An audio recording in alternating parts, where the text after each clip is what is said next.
കാറിന്റെ പിൻസീറ്റിൽ എന്ത് തരം പീഡനമാണ് നടക്കുന്നതിന്റെ ഡെമോ ആവശ്യപ്പെടുന്നുണ്ടെങ്കിൽ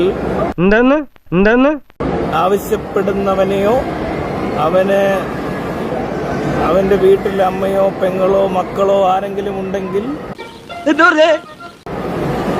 അമ്മയെ വേണ്ട, അമ്മ ശരിയാവത്തില്ല. ആരെങ്കിലും ഒന്നിങ്ങോട്ട് എന്റെ കാറിൽ പറഞ്ഞു വിടുകയാണെങ്കിൽ ഞാൻ കാണിച്ചു കൊടുക്കാം. അത് താൻ എനിക്കിട്ടൊന്ന് താങ്ങിയതാണല്ലോ. എങ്ങനെയാണ് പിൻസീറ്റിൽ പീഡനം നടക്കുന്നതെന്ന്.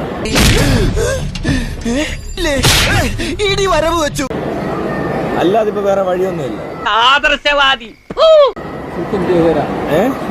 ഷൂട്ട് ചെയ്തും അയച്ചു തരുന്നതായിരിക്കും. എനിക്ക് ഫീൽ ചെയ്തിട്ടൊന്നുമില്ല, അതോർത്ത് വിഷമിക്കണ്ട. അപ്പൊ താങ്കൾക്ക് വിശ്വസിക്കാൻ കഴിയുമെങ്കിൽ കൊള്ളാം, നല്ല പരിപാടി. എവിടുന്ന് വരുന്നത് ഇവനൊക്കെ? കാറിന്റെ പിൻസീറ്റിൽ എങ്ങനെ പീഡനം നടക്കും? ഡെമോ കാണും, ഡെമോ എന്നൊക്കെ പറയും. എന്ത് ഈ ഡെമോ?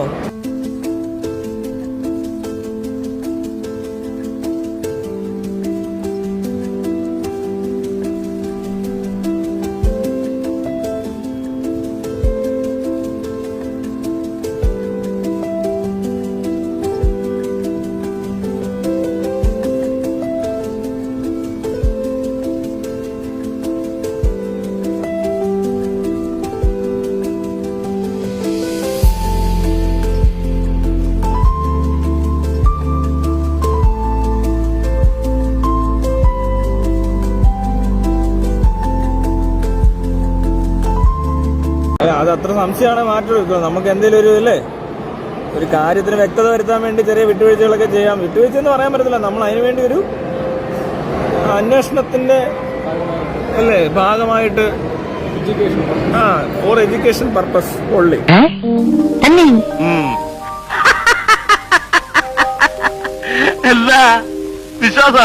എഡ്യൂക്കേഷൻ പർപ്പസ് മാത്രമല്ല, എന്താ പറയാ,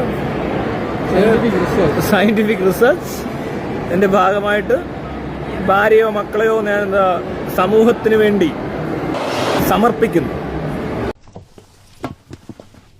ഇതെന്ത് കളിയാടാ ഇത്? ഇങ്ങനെ ആണോ കളിക്കുന്നത്? ഈ പരീക്ഷണത്തിന് അവർ തയ്യാറാവുകയാണെങ്കിൽ ചെകുത്താൻ 2024 എന്ന പേജിൽ ഒരു മെസ്സേജ് ഇട്ടാൽ മതി. എൻ്റെ കയ്യിലും കാറുണ്ട്, പുറകിലിരിക്കാൻ ആളെ തന്നാൽ ഞാൻ വേണ്ട രീതിയിൽ പീഡിപ്പിച്ച്, ഇങ്ങനെ പറഞ്ഞു നടക്കാതെ നമുക്ക് വേണ്ട ലൈവ് കാണിച്ചു കൊടുക്കാം, അല്ലേ? എന്നെ